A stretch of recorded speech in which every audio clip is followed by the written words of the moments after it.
सात पाताल लोकों का वर्णन। श्री पराशर जी बोले, हे द्विज, मैंने तुमसे यह पृथ्वी का विस्तार कहा। इसकी ऊंचाई भी 70 सहस्त्र योजन कही जाती है। हे मुनि सप्तम, अतल, वितल, नितल, गवस्थिमान, महातल, सुतल और पाताल, इन सातों में से प्रत्येक 10-10 सहस्त्र योजन की दूरी पर है। हे मैत्रेय, सुंदर महलों से सुशोभित वहां की भूमियां शुक्ल, कृष्ण, अरुण और पीतवर्ण की तथा शर्करामयी कंकरीली पत्थर की और स्वर्णमयी हैं। हे महामुनि, उनमें दानव, दैत्य, यक्ष और बड़े बड़े नाग आदिक की सैकड़ों जातियां निवास करती हैं। एक बार नारद जी ने पाताल लोक से स्वर्ग में आकर वहां के निवासियों से कहा था कि पाताल तो स्वर्ग से भी अधिक सुंदर है, जहां नागगढ़ के आभूषणों में सुंदर प्रभा युक्त आह्लादकारिणी शुभ्र मणियां जड़ी हुई हैं। उस पाताल को किसके समान कहें, जहां तहां दैत्य और दानवों की कन्याओं से सुशोभित पाताल लोक में किस मुक्त पुरुष की भी प्रीति ना होगी। जहां दिन में सूर्य की किरणें केवल प्रकाश ही करती हैं, घाम नहीं करती, तथा रात में चंद्रमा की किरणों से शीत नहीं होता, केवल चांदनी ही फैलती है। जहां भक्ष्य, भोज्य और महापान आदि के भोगों से आनंदित सर्पों तथा दानव आदिकों को समय जाता हुआ भी प्रतीत नहीं होता।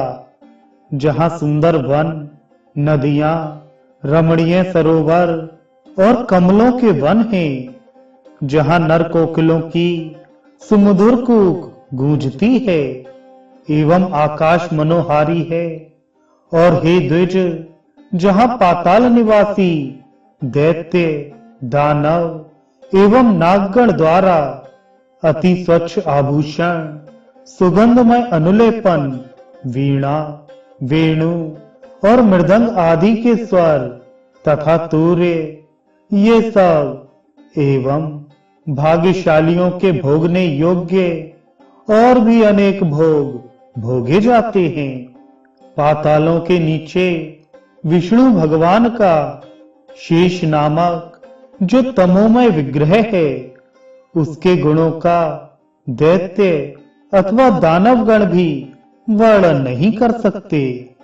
जिन देव ऋषि पूजित देव का सिद्धगण अनंत कहकर बखान करते हैं, वे अति निर्मल, स्पष्ट, स्वस्तिक चिन्हों से विभूषित तथा सहस्त्र सिर वाले हैं, जो अपने फणों की सहस्त्र मणियों से संपूर्ण दिशाओं को दैदीप्यमान करते हुए संसार के कल्याण के लिए समस्त असुरों को वीरहीन करते रहते हैं। मद के कारण अरुण नयन, सदैव एक ही कुंडल पहने हुए तथा मुकुट और माला आदि धारण किए, जो अग्नि युक्त श्वेत पर्वत के समान सुशोभित हैं। मद से उन्मत्त हुए, जो नीलांबर तथा श्वेत हारों से सुशोभित होकर मेघमाला और गंगा प्रभा से युक्त दूसरे कैलाश पर्वत के समान विराजमान हैं, जो अपने हाथों में हल और उत्तम मूसल धारण किए हैं, तथा जिनकी उपासना शोभा और वारुणी देवी स्वयं मूर्तिमती होकर करती हैं। कल्पांत में जिनके मुखों से विषाग्नि शिखा के समान दैदीप्यमान संकर्षण नामक रुद्र निकलकर तीनों लोकों का भक्षण कर जाता है, वे समस्त देवगणों से वंदित शेष भगवान अशेष भूमंडल को मुकुटवत धारण किए हुए पाताल तल में विराजमान हैं। उनका बल, वीर्य, प्रभाव, तत्व और आकार देवताओं से भी नहीं जाना और कहा जा सकता। जिनके फणों की मणियों की आभा से अरुण वर्ण हुई यह समस्त पृथ्वी फूलों की माला के समान रखी हुई है, उनके बलवीर का वर्णन भला कौन करेगा।